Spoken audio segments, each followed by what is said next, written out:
అనుదినం దేవునితో.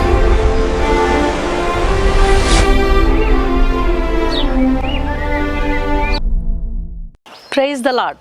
అనుదినం దేవునితోనే కార్యక్రమాన్ని చూస్తున్న మీ అందరికీ మన ప్రభు అయిన రక్షకుడైన యేసుక్రీస్తు ఘనమైన నామంలో వందనాలు.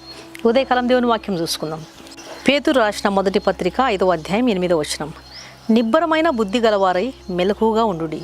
మీ విరోధి అయిన అపవాది గర్జించు సింహము వలె ఎవరిని మృంగుదునా అని వెదకుచూ తిరుగుచున్నాడు.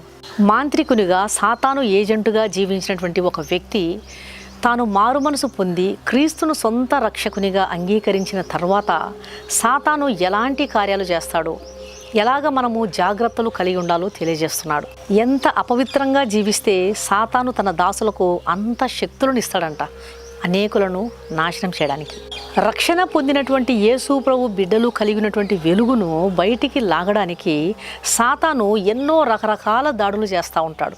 నీలో ఉన్నటువంటి వెలుగును నువ్వు కోల్పోవడానికి అమ్మాయినో, అబ్బాయినో, బంగారాన్నో, హోదానో, పేరు ప్రఖ్యాతులను లేదా ఇంకేదైనా సరే దేన్నో ఒకదాన్ని నీ పైకి ప్రయోగిస్తాడు. ఏ విషయంలో నువ్వు బలహీనురాలైపోతావో, ఏ విషయంలో నువ్వు బలహీనుడు అవుతావో ఆ విషయాన్ని నీపై ప్రయోగించి నీలో ఉన్నటువంటి వెలుగును బయటికి లాగడానికి, నువ్వు కలిగినటువంటి వెలుగును, సమాధానాన్ని, రక్షణ ఆనందాన్ని కోల్పోయేలా చేయడానికి సాతాను నీపై దాడి చేస్తాడు. వెలుగు నీలో నుండి వెళ్ళిపోయిన తర్వాత వాడు నిన్ను విడిచిపెట్టి ఇక వేరే వాళ్ళను చూసుకుంటాడు.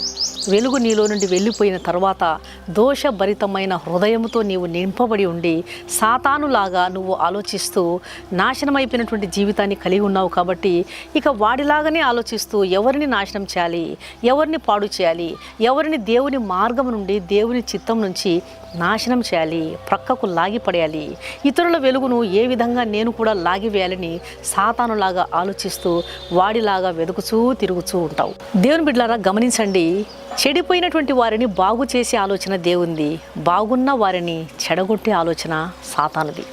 పరిశుద్ధంగా జీవించాలి అనే ఆలోచన దేవునిది, ఎట్లా పాపం చేయాలి అనే ఆలోచన సాతానుది.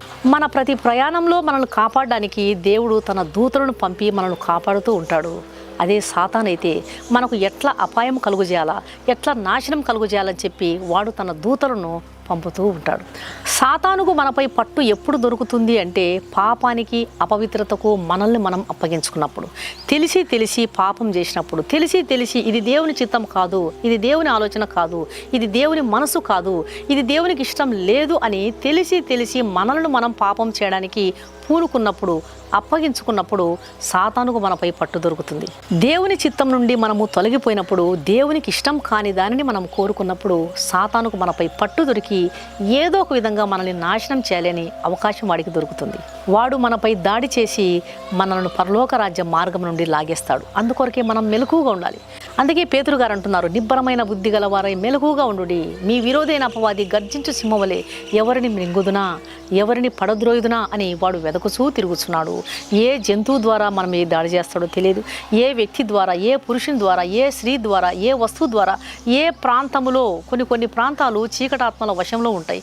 కొన్ని గ్రామాలు, కొన్ని గ్రామదేవతలు ఆ ప్రాంతాలను వశపరుచుకుంటాయి. కాబట్టి మనం ఒక ప్రాంతానికి వెళ్ళక ముందు, వెళ్ళిన తర్వాత తప్పకుండా దేవునికి మన మార్గం అప్పగించుకొని అక్కడున్న చీకటాత్మలు, అక్కడున్న దురాత్మలు, ఆ కుటుంబాన్ని పట్టుకున్నటువంటి చీకటాత్మలు, ఏ కుటుంబంలో, ఏ గ్రామంలో, ఏ ప్రాంతంలో నువ్వు అడుగు పెడుతున్నావో ఆ ప్రాంతానికి నీవు వెళ్ళక ముందు ప్రార్థన చేసుకుని దేవుని సహాయం ద్వారా దేవునికి మన మార్గం అప్పగించుకొని బయలుదేరాలి, వెళ్ళాలి.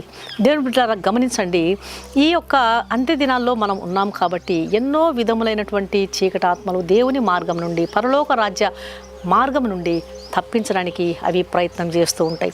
కాబట్టి పేతురు గారు అంటున్నారు, నిబ్బరమైన బుద్ధి గలవారే మెలకుగా ఉండుడి. మెలకు అవసరం, జాగ్రత్త అవసరం, దేవుని సన్నిధిలో ప్రార్థన అవసరం. రక్షించబడిన తర్వాత, మారు మనసు పొందిన తర్వాత దేవుడిచ్చినటువంటి వెలుగును మనం అంతకంతకు డెవలప్ చేసుకోలే కానీ అజ్ఞానంతో, అజాగ్రత్తతో, బుద్ధిహీనతతో, మెలకు లేని స్థితితో మనము కలిగినటువంటి వెలుగును పోగొట్టుకోకూడదు. ఏదో ఒక విధంగా దాడి చేసి సాతానుడు నీవు కలిగినటువంటి వెలుగును, నువ్వు పొందుకున్నటువంటి వెలుగును బయటికి లాగడానికి, ఆ వెలుగును, ఆ సమాధానాన్ని, ఆ సంతోషాన్ని నీవు కోల్పోయేలా చేయడానికి నీ మీద దాడి చేస్తాడు. అందుకొరకే మనం ఈ నిబ్బరమైన బుద్ధి కలిగి మెలకుగా ఉండుటకు ప్రభు మనకు కృప చూపునుగాక. కళ్ళు మూసుకోండి, ప్రార్థన చేస్తాం. పరిశుద్ధుడైన మా ప్రియ పరలోకపు తండ్రి, ఉదయకాలం మీరు ఇచ్చిన చక్కని వర్తమానాన్ని బట్టి స్తోత్రము నాయన. మీరు ఇస్తున్న హెచ్చరికలను బట్టి నీకు వందనాలు తండ్రి. దయగల దేవ, కృపగల రక్షక, అపవాది నుండి వాడి ఆలోచన నుండి తప్పించుకోవడానికి మాకు మెలకువ అవసరం, జాగ్రత్త అవసరం. అన్నిటికంటే ముఖ్యంగా మీ కృప మాకు ఎంతో అవసరం నాయన. మీరే కనుక మాకు ఆలోచనలు ఇవ్వకపోతే మేము జయించలేము తండ్రి.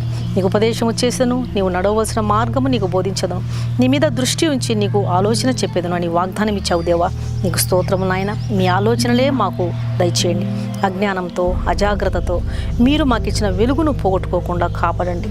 వెలుగు పోగొట్టుకున్న వ్యక్తి దోషభరిత హృదయముతో సాతానులాగా మారిపోయి వాడిలాగా ఆలోచిస్తూ అనేకులను నాశనం చేయడానికి వెదకుచూ తిరుగుతూ ఉంటారని హెచ్చరిస్తున్నారు దేవా.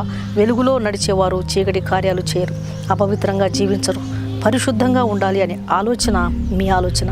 కాబట్టి అలాంటి మీ ఆలోచన కలిగి జీవించుటకు ప్రతి బిడ్డకు మీరు సహాయం చేయండి.